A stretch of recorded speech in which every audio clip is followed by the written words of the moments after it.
Buenos días a todos.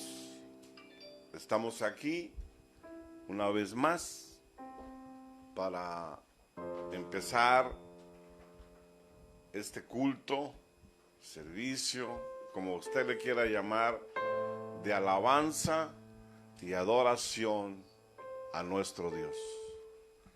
Pero antes de empezar, yo quiero decirles que la victoria del Señor se verá repentinamente. No importa lo que se ha estado levantando delante de nosotros, amenazando nuestro camino o nuestro caminar en las promesas de Dios. Debemos fijar nuestros ojos completamente en Él, con un enfoque absoluto, y veremos los efectos celestiales. El alineamiento en el cual estamos entrando ahora es mayor de lo que imaginamos. Veremos lo que Dios está haciendo. Es mucho más grande y mejor de lo que nos imaginábamos. Vuelven a nosotros la plenitud y la sanidad sobre nuestras vidas. Recuperemos nuestra voz, levantemos nuestra voz, cantemos otra vez. Pero ahora lo vamos a hacer más alto para darle al Señor la mayor alabanza que nunca le dimos. La alabanza nos lleva hacia un lugar donde somos sanados y podemos avanzar en libertad. No existen áreas donde el enemigo pueda atacarnos para derribarnos. No existen. En la alabanza no existen áreas donde el enemigo te pueda atacar, porque ese es el diseño celestial que el Padre ha preparado para nosotros. Cuando estemos delante de su presencia, nos dedicaremos a alabar y adorar al Señor. El Señor hace todas las cosas y operan para bien. Y nos fortalece. Fortalécete en Él esta mañana. Fortalécete en la alabanza, en la adoración. Y verás que cualquier impedimento será removido. Porque estaremos tomando nuestro lugar celestial, estratégico, elegido para ti. Por el Señor. Dios los bendiga. Alabe y adore al Señor esta mañana.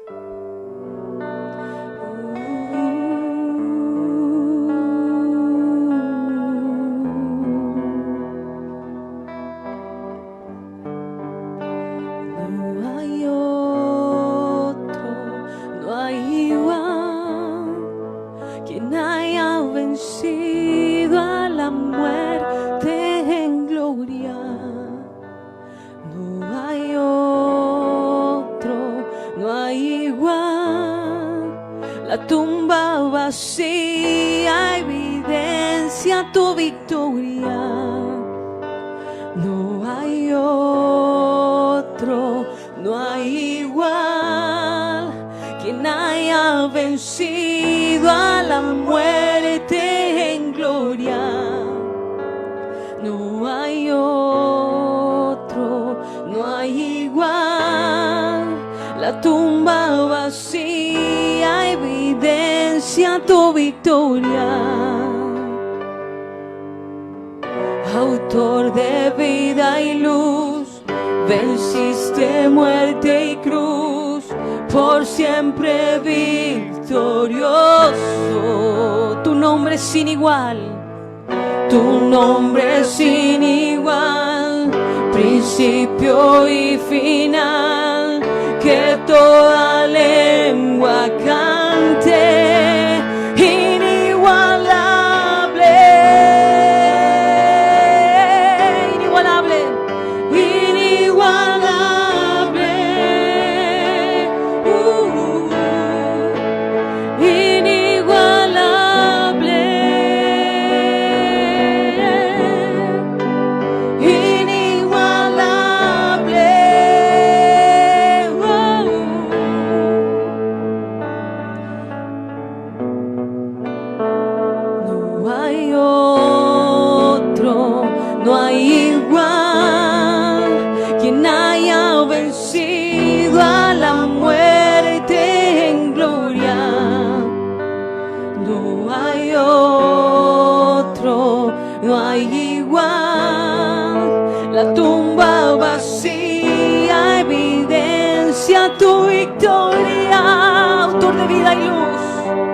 Autor de vida y luz, venciste muerte y cruz. Venciste muerte y cruz. Por siempre victorioso.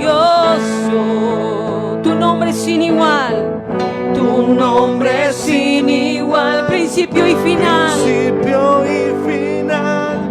Que toda lengua cante. Inigualable, inigualable.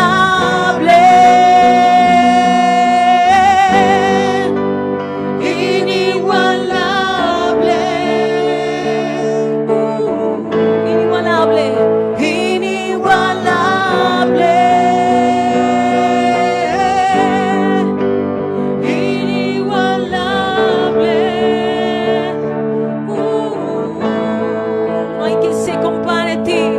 No hay quien se compare a ti, Señor, entre los dioses. No hay quien se compare a ti. Lo puedes decir en esta mañana. No hay quien se compare. No hay quien se compare a ti, Señor, entre los dioses.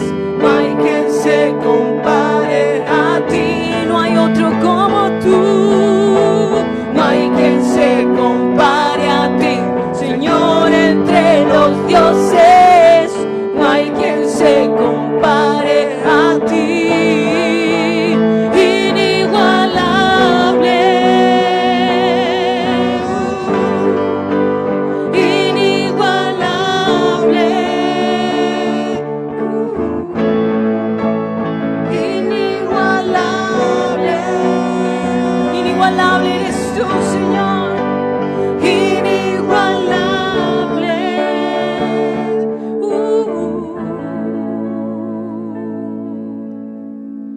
No hay quien se compare a ti, Señor, entre los dioses. No hay quien se compare a ti. Dile una vez más, no hay quien se compare. No hay quien se compare a ti, Señor, entre los dioses. No hay quien se compare a ti.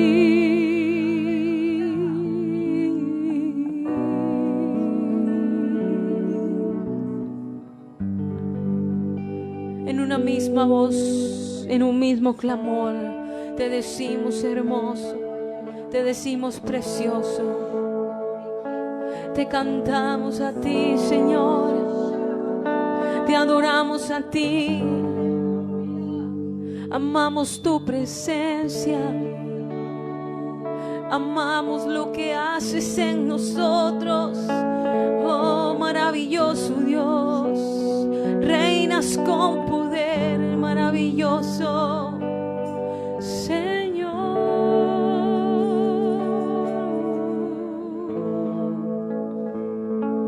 No hay otro como tú.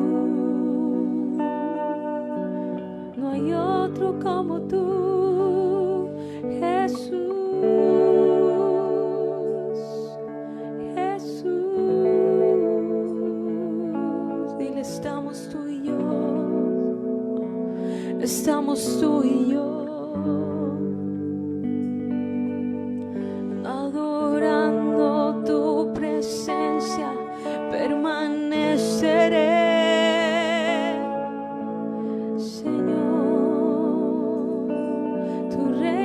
En mí, tú permaneces en mí, Jesús,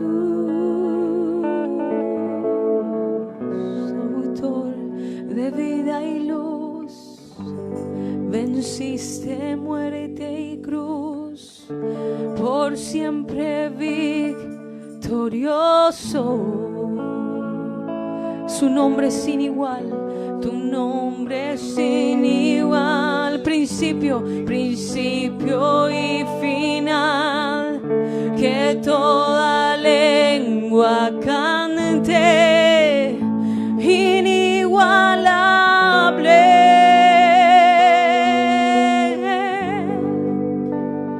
inigualable.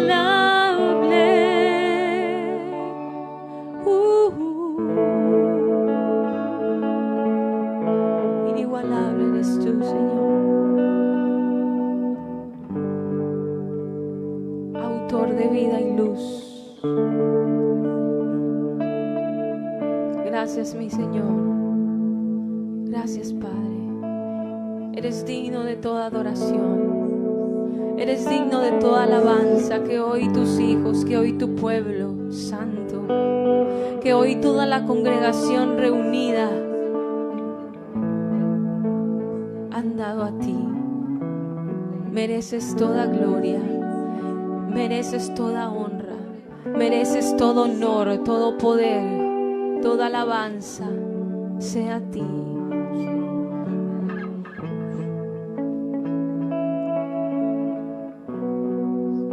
¿Cuántos pueden decir aleluya? ¿Cuántos pueden decir aleluya?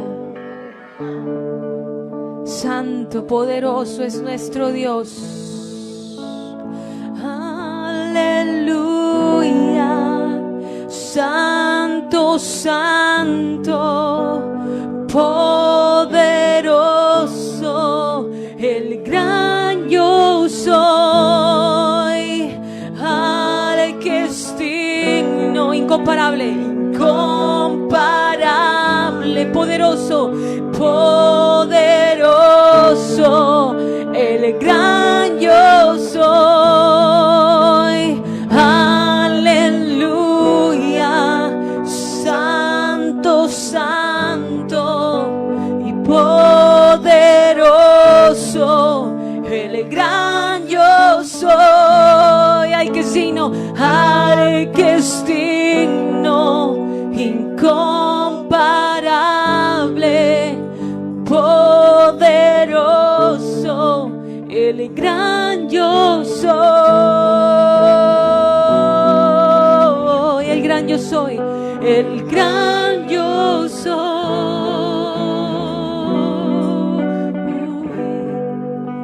el gran yo soy.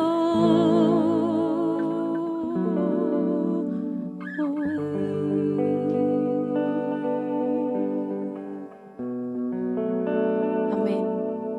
Gracias, Señor. Te adoramos, Cristo Jesús. Amén.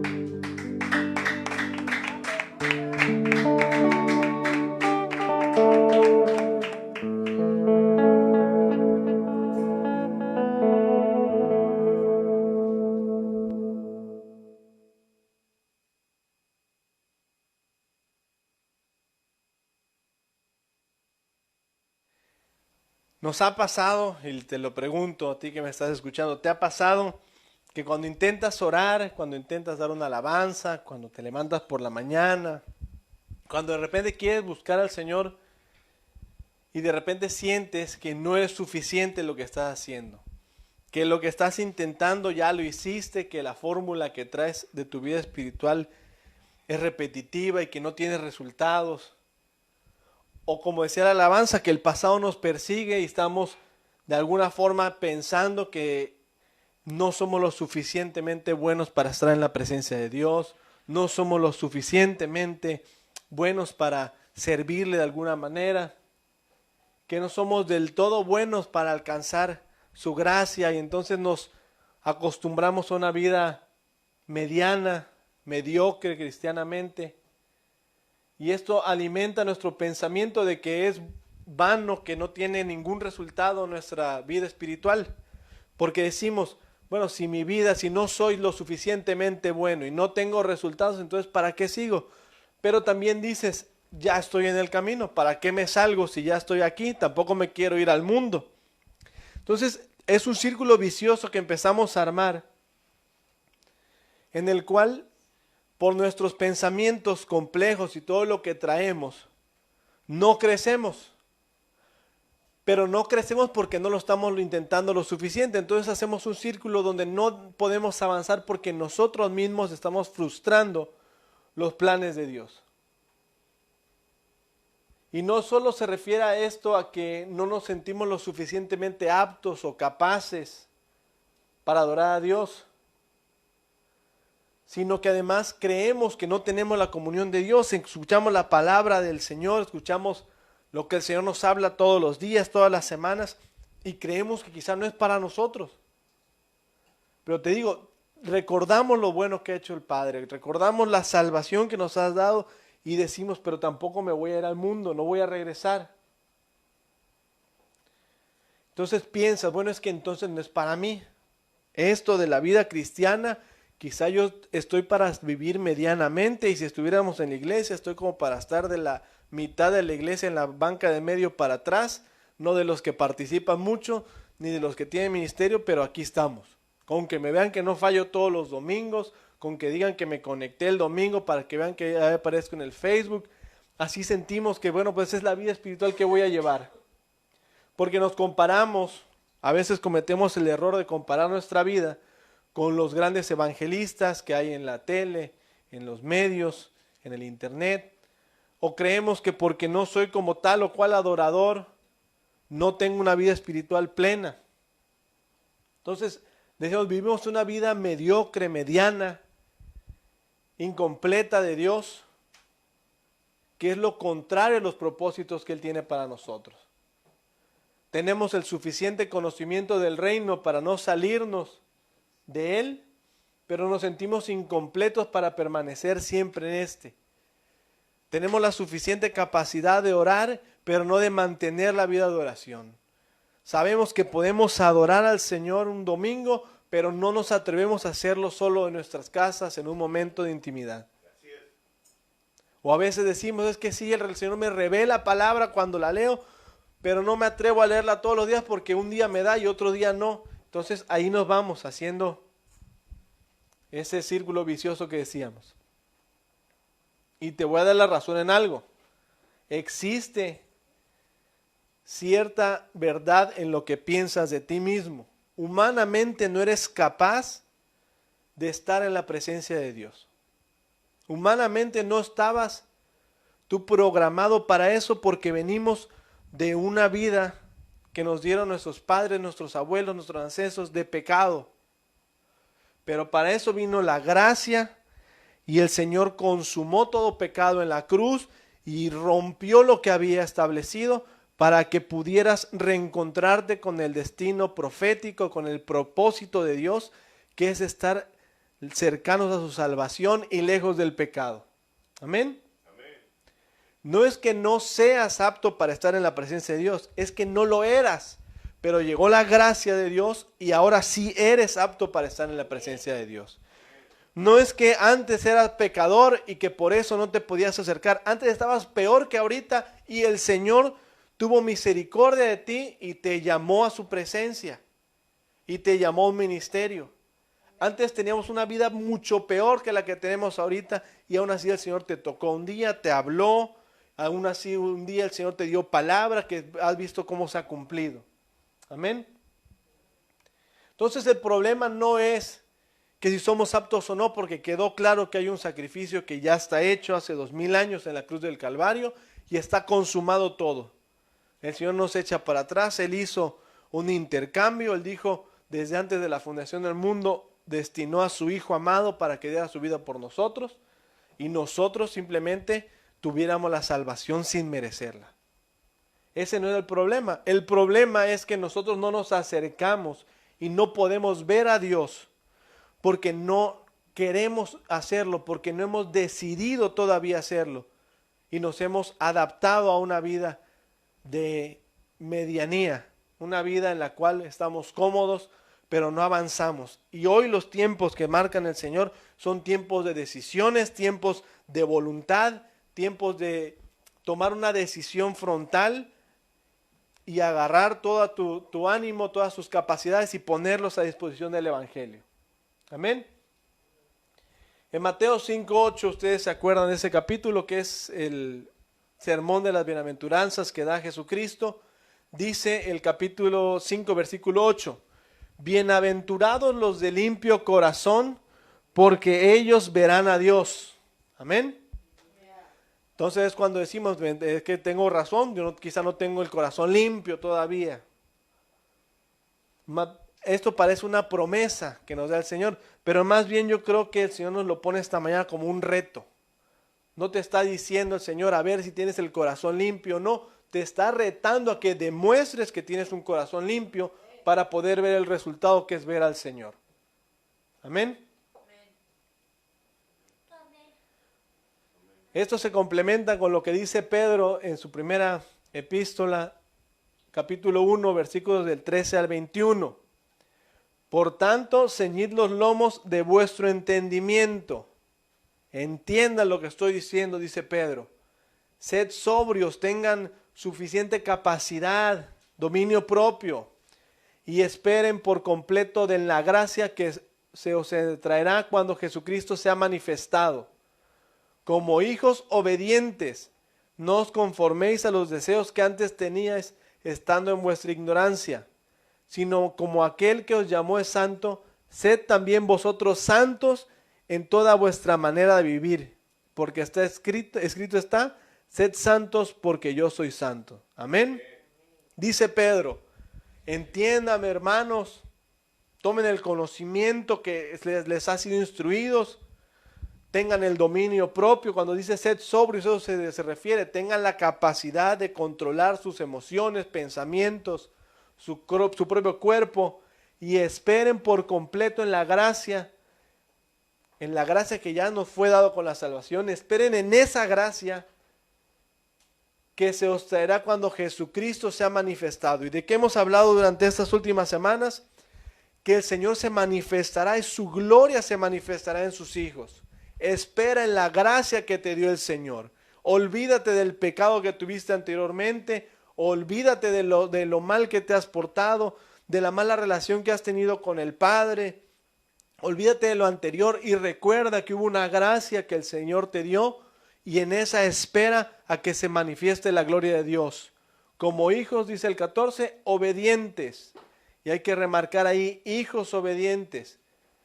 ¿Qué hace un hijo que es obediente? Un hijo que es obediente no solamente obedece, yo creo que un hijo a veces no obedece por sí mismo. Obedece porque quiere quedar bien con su padre. Obedece porque el padre le dio una instrucción, le ordenó hacer algo y obedece. Esa es la obediencia del hijo. Pedro te dice, obedece como hijo y no te conformes a los deseos que tenías antes. Y a veces este versículo lo enfocamos a la vida mundana que teníamos, pero más bien yo creo que se refiere, porque se habla del conocimiento, de ser sobrios, de nuestras capacidades, del dominio propio. Creo que más bien se refiere a los deseos, a los pensamientos que teníamos de confusión. Cuando dice que antes tenías estando en ignorancia. Amén. En ignorancia de la palabra de Dios. 15. Sino como aquel que os llamó es santo, sed también vosotros santos en toda vuestra manera de vivir. Y luego también se ha predicado mucho. Ser santo no significa creerte un ángel descendido del cielo, sino ser santo es simplemente estar apartado de lo que el mundo lleva. El mundo lleva un propio camino, va avanzando, pues tú vas por otra parte. Sí vives en el mundo, pero vas apartado. Vamos al 17. Y si invocáis por Padre a aquel que sin acepción de personas juzga según la obra cada uno, conducíos en temor todo el tiempo de vuestra peregrinación. Si tú que te sientes hijo, dice, lo invocas como padre, ¿qué hace el hijo cuando le pide al padre? Le pide de comer, le pide un juguete, le pide hasta que cualquier cosa. Si tú que te atreves a invocar al Padre y Él que sin acepción de personas te juzga conforme a tus obras, entonces condúcete, dice Pedro en el 17, en temor en todo el tiempo de tu peregrinación. 18. Sabiendo que fuiste rescatado de vuestra vana manera de vivir, la cual recibisteis de vuestros padres, no con cosas corruptibles como oro o plata, sino con la sangre preciosa de Jesucristo, como de un cordero sin mancha y sin contaminación, ya destinado desde antes de la fundación del mundo, pero manifestado en los postreros tiempos por amor de vosotros. Amén. Sabiendo que fuiste rescatado de vuestra vana manera de vivir, sabiendo que fuiste salvado, dice, no por oro ni por plata, sino por sangre preciosa de Jesucristo, con ese pensamiento en la gracia que ya decíamos, tienes que permanecer. Tienes que permanecer cumpliendo la voluntad de Dios. Y el 21 dice, y mediante el cual creéis en Dios, quien le resucitó de los muertos y le ha dado gloria, para que vuestra fe y esperanza sean en Dios. Amén. Entonces, si creemos que Jesucristo nos rescató, después de todo esto podemos analizar. Y Pedro te habla de que tienes gracia, que eres el Hijo, que como recibes bendiciones como hijo puedes invocar al Padre, pero para ello tienes que ser santo. Dice otra versión el 21, por medio de él ustedes creen en Dios, quien lo resucitó y glorificó, de modo que su fe y su esperanza están puestas en él. Amén. Porque a veces tenemos mucha esperanza cuando nos conviene. Tenemos esperanza en Dios y lo invocamos como Padre cuando nos conviene. Pero no actuamos como hijos de un Padre todopoderoso cuando Él nos llama a ser santos, cuando Él nos llama a ser obedientes. Entonces dice, por medio de Él, si ustedes creen en Dios, tu fe y tu esperanza deben estar puestas en Él. Amén. Entonces vamos a ser prácticos con esta palabra que el Señor ha puesto. Seamos prácticos. Al inicio dijimos que nos hemos comparado con otros grandes evangelistas, nos hemos comparado quizá con el apóstol Gerson, vemos de repente a hermanitos de la misma iglesia y decimos, bueno, es que esa hermana sí tiene de Dios, es que ella sí está entregada a la palabra. Pero vamos a ser prácticos con esta palabra. Nos queremos comparar con gente que a veces tiene un llamado distinto al de nosotros. Nos queremos comparar con gente que tiene un llamado distinto al que el Señor puso para tu vida. Entonces es cuando empezamos a frustrarnos, a meternos la traba a nosotros mismos, porque yo no he visto que nadie te diga desde el púlpito, nadie te critique cómo vives, que te digan, oye, deja tu trabajo para que le sirvas 24 horas al Señor. A veces creemos, es que por ejemplo vemos a tal cantante, cómo tiene unción. Bueno, tal cantante quizá fue destinado por el Señor para que viva las 24 horas orándole y adorándole, que no quiere decir que no lo podamos hacer nosotros. Pero nosotros tenemos un trabajo propio, nosotros tenemos una familia propia, una situación distinta propia. Y esto me recordó el capítulo 19 de Lucas que recientemente leí, donde Jesús se topa con Zaqueo. Ya tú lo puedes leer con más calma. Pero Zaqueo era el jefe de los publicanos, era el que se encargaba de recolectar los impuestos de la gente. Un trabajo de Estado, del gobierno. Él tenía que estar firme. Yo imagino que Zaqueo no tenía mucho tiempo para estar siguiendo a Jesucristo todos los días. Por eso dice que cuando sabía que Jesucristo iba a pasar por su lugar, él hasta se subía en un árbol para poder verlo y hablar con él y logra invitarlo a su casa. Amén. Zaqueo le dice, bueno, mira, yo hago esto, yo doy la mitad de mis bienes a los pobres y creo en ti. Le demuestra que él cree en el Señor. Y el Señor, ¿qué le dice? Pues bendecido porque la salvación llegó a tu casa. No le dice como a Pedro, deja todas tus cosas y empieza a seguirme. No le hace el mismo proceso que pasó Pablo. Porque cada uno tiene un llamado distinto. Y eso no quiere decir que si a Zaqueo no lo llamó para ser uno de los 12, Zaqueo se va a sentir triste y va a vivir una vida frustrada porque no es uno de los 12 que tiene que estar pegado a Jesucristo dentro de su camino. No quiere decir que Zaqueo va a dejar de hacer lo que está haciendo, que está bien, que es adorar al Señor, que es buscar al Señor. Pero bueno, él tiene un llamado dentro de su vida como el jefe de los publicanos. Quizá, no dice la Biblia, pero quizá dentro de su actuar, su testimonio impactaba a otros. Porque incluso dice que cuando entra Jesucristo en la casa de Zaqueo, los demás se sorprenden y dicen, ¿cómo es que Jesucristo entra a la casa de este, que es publicano, que tenía muchos prejuicios contra ellos? Entonces deja de cuestionarte tu vida y compararla con la vida de otros. Tú tienes un trabajo, tú tienes una familia, que lo repetimos para que quede claro, no es pretexto decir mi trabajo no me deja y por eso no puedo orar, porque en algún momento tienes libre. En algún momento prefieres prender la televisión que ponerte a orar. En algún momento dices que voy a dormir hoy 10 horas en vez de 8 y ponerme a orar 2 horas antes de levantarme. No es pretexto el decir que tenemos un trabajo, una familia, una responsabilidad. Pero cada quien tiene un llamado en su vida y eso no le impide que logren alcanzar lo que el Señor, el llamado que nos da Jesucristo. Amén. ¿Y esto qué tiene que ver con que si tenemos el corazón puro o no? Porque ya leímos hace rato en Mateo que tengamos un corazón limpio para poder ver a Dios. Ahorita vamos a llegar a esa parte.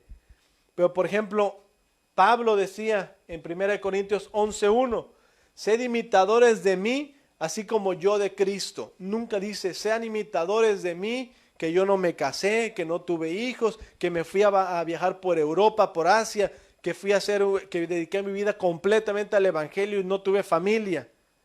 Simplemente Pablo les dice, imítenme de la forma en que yo estoy imitando a Cristo. Amén. Pablo se presenta a sí mismo no como ejemplo suyo, sino como ejemplo del resultado de una vida del Evangelio. Y ahora sí regresamos a Mateo 5:8. Dice la palabra, bienaventurados los de limpio corazón, porque ellos verán a Dios. Y esto a veces la palabra, la Reina Valera nos lo traduce así, pero hay otra versión que en vez de limpio corazón, dice bendecidos los de corazón puro. Entonces, si analizamos un poquito más esta palabra, entendemos que cuando habla de un limpio corazón, de un corazón puro, no se refiere necesariamente al corazón que obtienes cuando llegas al Evangelio. Porque quizá tenías el corazón sucio, dijéramos, entre comillas, cuando estabas en el mundo. Pero si esta palabra es para nosotros, sus hijos, y dice, bienaventurados los de puro corazón, yo te pregunto, ¿qué es tener un corazón puro? Imagina que tienes un agua, un bote de agua, un balde de agua, y quieres que sea agua pura. ¿Qué tienes que revisar? Que no sea mezclado con suciedad, que no tenga polvo, que no haya caído otro líquido y la cambie de color. Ese es el agua pura. Un corazón puro, al que se refiere Mateo 5:8, es un corazón que no está mezclado con nada. Un corazón que se apartó a tiempo de lo demás para no mezclarse. Amén. Y es aquí cuando recordamos cuando Pedro nos llama a ser santos. ¿Para qué fuimos llamados a ser santos? Para no mezclarnos nosotros mismos, nuestro corazón, nuestra alma, y tener un corazón puro. En 1 Timoteo 1:5, Pablo le está hablando a Timoteo y lo está encargando, le está diciendo varias cosas para que él siga llevando la palabra. Pero en el 1:5 le dice que mantenga un corazón puro. Y si tú lees bien todo el capítulo, inicia diciéndole Pablo a Timoteo que Timoteo debe de evitar buscar doctrinas falsas. Aquellos que creen en fábulas, aquellos que tienen pensamientos distintos a la enseñanza del Evangelio. Entonces la palabra puro, significa que nuestra vida, nuestro actuar, nuestra alma, tiene que mantenerse firme en lo que creemos, en lo que fuimos instruidos, en lo que fuimos enseñados bajo la palabra de Dios.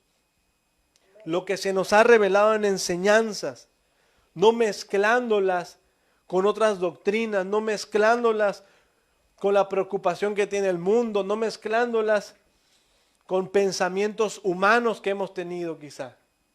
Amén. Un corazón puro es el corazón que se mantiene sabiendo lo que Dios quiere. ¿Y cómo obtienes la revelación de lo que Dios quiere? Sino con comunión, con adoración, con oración. Amén. Entonces, Mateo 5:8 dice, bienaventurados los de puro corazón, porque ellos verán a Dios. Entonces decíamos, es un reto para que tengamos el corazón puro. Pero no es tener el corazón puro nada más porque sí, no es nada más para que tú te sientas bien contigo mismo, para que tú te sientas como que ya soy santo, ya me aparté del mundo. Sino el hecho de tener un corazón puro dice que va a traer consecuencias. Bienaventurados de corazón puro porque ellos verán a Dios. Si tú te mantienes firme bajo la palabra de Dios, sin confusiones, sin mezcla, santo, como decía Pedro en el capítulo que leímos, sin doctrinas distintas, como decía Pablo a Timoteo, si tú tienes un corazón puro que no puede ser engañado, debes de tener expectativas de que vas a ver a Dios. Amén. Porque puede también que tú te sientas muy puro, que tú te hayas apartado y estés cercano al Señor y estés en comunión, pero tus expectativas no son grandes, que tus expectativas están limitadas. Y decíamos al inicio, quizá tú dices, bueno, está bien, tengo un corazón puro, estoy apartado, pero mi papel en el ministerio es pequeño, mi papel no es muy grande, como no tengo llamado de pastor o de profeta.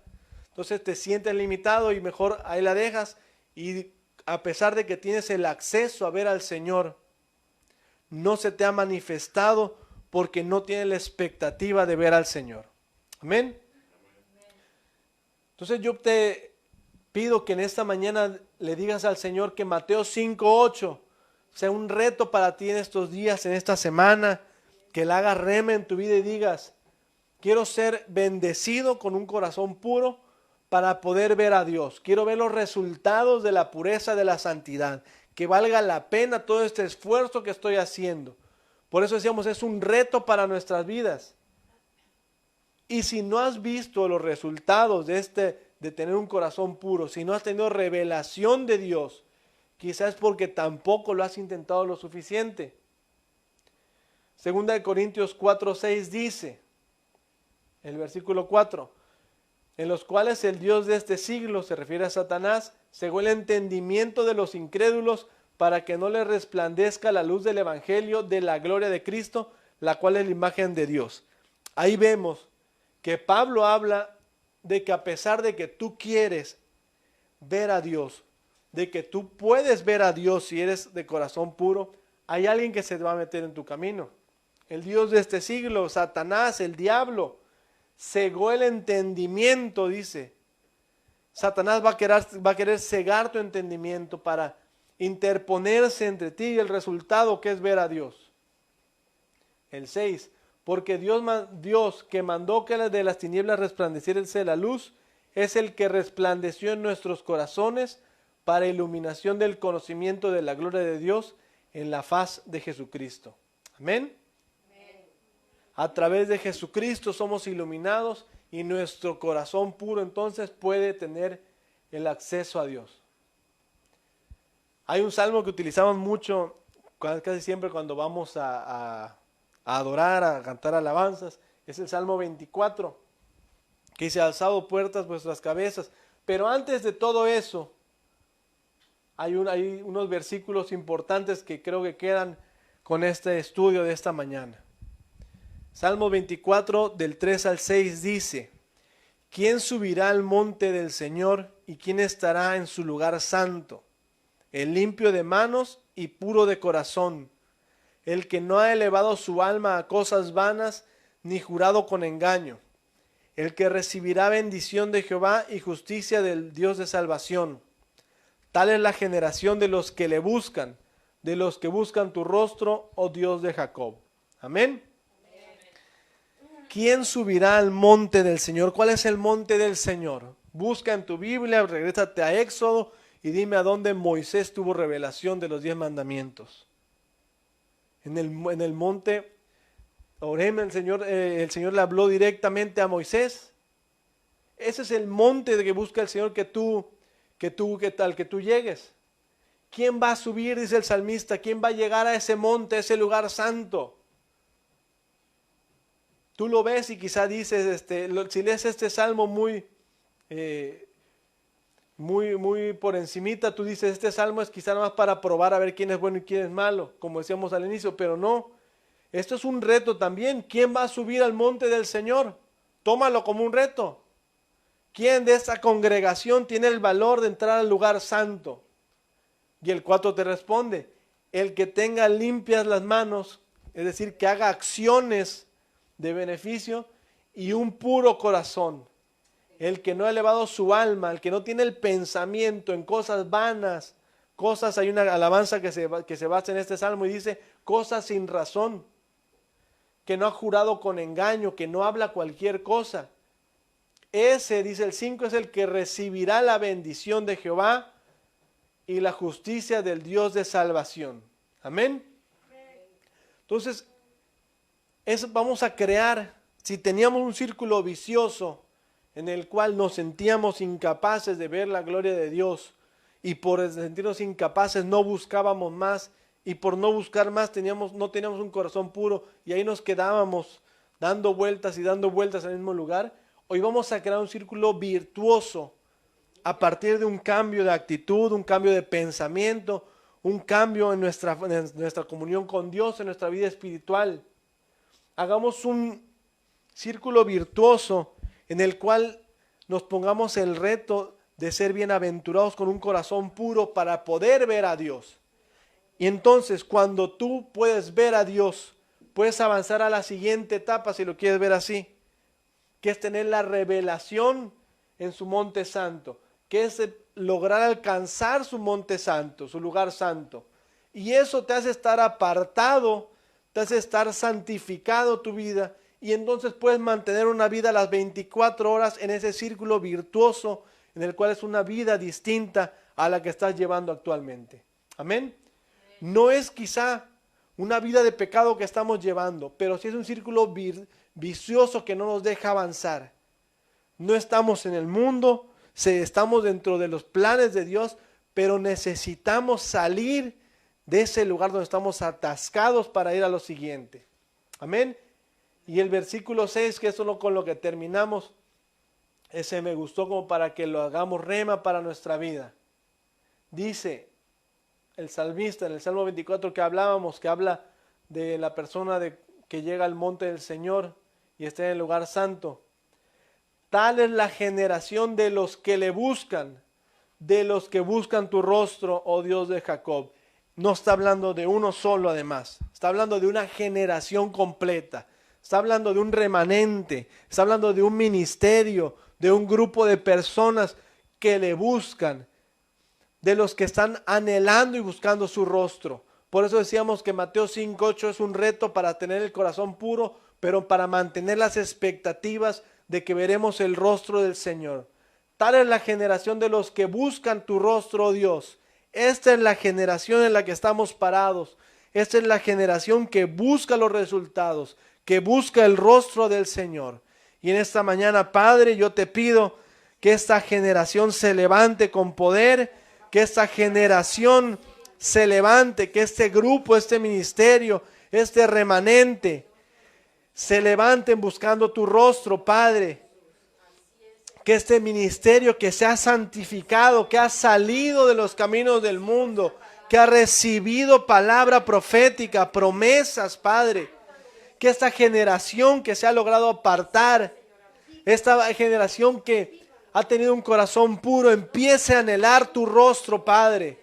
Porque yo incluso creo, Señor, que tú has visto el esfuerzo que han hecho, que hemos hecho las familias, los hermanos, los que se han levantado en las mañanas a orar, los que tienen un cargo en el ministerio, los que aún sin cargo tienen una responsabilidad con su vida espiritual, Padre.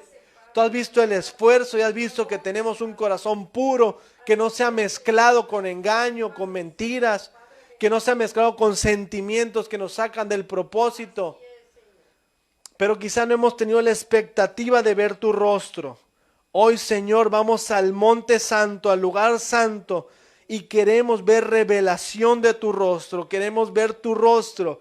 Y si Moisés se iba días allá y regresaba con resultados, regresaba con las tablas de los mandamientos, regresaba con planes para seguir avanzando, regresó con revelación del tabernáculo, si Moisés iba a buscar palabra, nosotros tenemos que recibir palabra y revelación.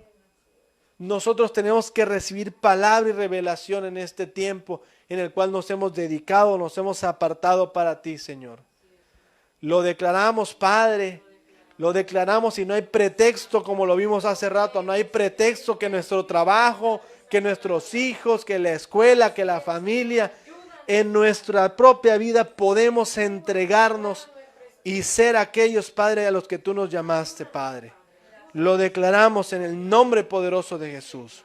Amén y amén.